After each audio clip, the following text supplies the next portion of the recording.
Kita mulai hot news dengan informasi dari Nigeria yang menyatakan terbuka terhadap bantuan dari Amerika Serikat untuk memerangi kelompok bersenjata garis keras. Hal ini dengan syarat kedaulatan dan keutuhan wilayah negara itu tetap dihormati. Namun pemerintah Nigeria menegaskan bahwa tuduhan adanya genosida terhadap umat Kristen di negaranya tidak benar. Dalam pernyataannya di media sosial pada Sabtu lalu, Trump mengatakan telah memerintahkan Departemen Pertahanan Amerika Serikat untuk mempersiapkan aksi militer cepat jika Nigeria gagal menindak pembunuhan terhadap umat Kristen. Ia juga mengancam akan memutus semua bantuan Amerika Serikat ke Nigeria apabila pemerintah setempat tidak menghentikan kekerasan tersebut. Namun juru bicara Kementerian Luar Negeri Nigeria, Kimibi Imomotimi Ebinfa membantah keras tudingan tersebut. Ebinfa menegaskan bahwa kekerasan di Nigeria bukanlah hasil kebijakan pemerintah atau serangan yang ditujukan secara khusus kepada kelompok agama tertentu.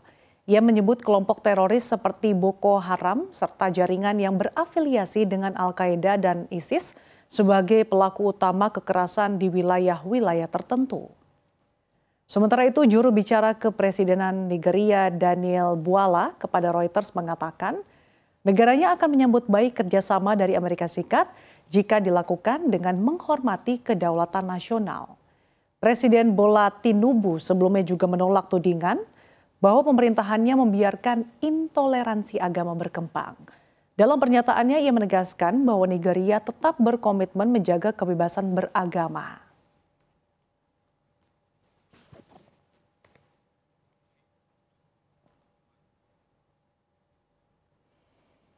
Bergeser ke informasi berikutnya. Ketegangan antara Israel dan Hizbullah kembali meningkat setelah Menteri Pertahanan Israel Katz memperingatkan bahwa negaranya siap memperluas dan memperkeras operasi militernya di Lebanon Selatan. Ancaman itu muncul sehari setelah 4 orang tewas akibat serangan udara Israel yang menghantam wilayah tersebut. Katz menuduh pemerintah Lebanon gagal melaksanakan kewajiban untuk melucuti senjata kelompok bersenjata yang didukung Iran tersebut.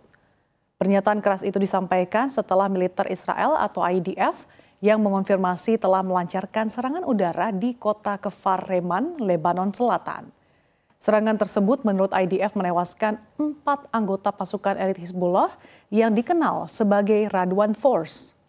Militer Israel menyebut target utama operasi itu adalah kepala logistik unit tersebut yang terlibat dalam pengiriman senjata dan upaya membangun kembali infrastruktur militer Hizbullah di wilayah selatan.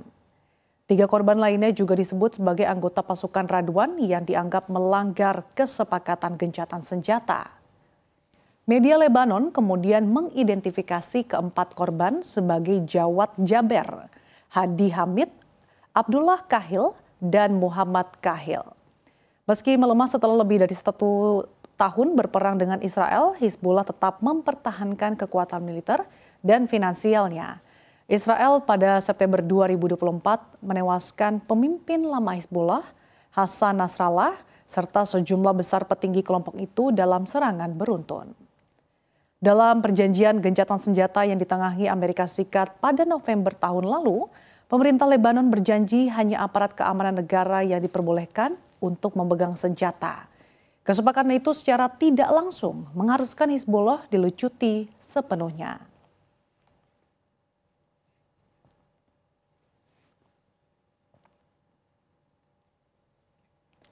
Beralih ke informasi berikutnya.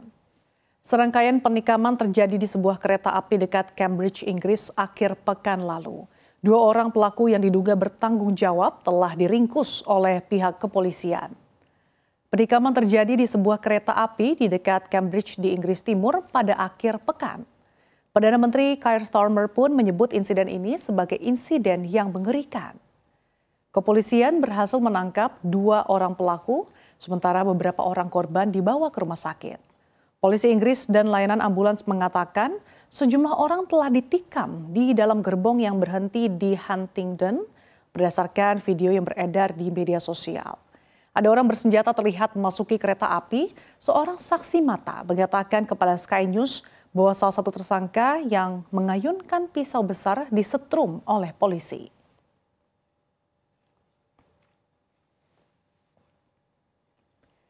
Kita ke hot news yang terakhir. Sedikitnya 9 orang tewas dalam belasan lainnya terluka akibat keributan di sebuah kuil di negara bagian Andhra Pradesh, India Selatan, Sabtu dini hari. Insiden tragis itu terjadi di kuil Sri Venkateswara Swami di kota Srikakulam ketika ribuan umat memadati area tempat ibadah untuk merayakan Hari Ekadashi, salah satu hari suci bagi umat Hindu. Menurut Wakil Kepala Menteri Andhra Pradesh, pawang kalian sekitar 25.000 orang berdesakan masuki kompleks kuil yang hanya berkapasitas sekitar 2.000 orang. Kepadatan ekstrim itulah yang memicu keributan dan menyebabkan banyak jamaah terjatuh dan terinjak-injak. Menteri Negara Bagian Anam Ramana Rayana Reddy mengatakan, seluruh pejabat distrik telah diperintahkan untuk segera memberikan bantuan medis kepada korban luka.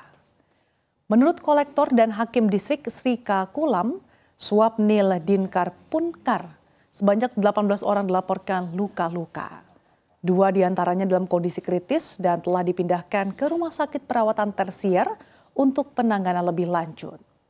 Perdana Menteri India Narendra Modi menyampaikan belasungkawa melalui unggahan di platform X dan mengumumkan bantuan bagi para korban. Pemerintah akan berikan kompensasi sebesar Rp200.000 atau sekitar $2.300 Amerika Serikat atau sekitar Rp39 juta untuk keluarga korban yang meninggal. Serta Rp50.000 atau sekitar $570 Amerika Serikat atau sekitar Rp9,7 juta bagi korban luka. Sementara itu, pemerintah negara bagian berjanji akan melakukan penyelidikan menyeluruh untuk memastikan tragedi serupa tidak terulang di masa depan.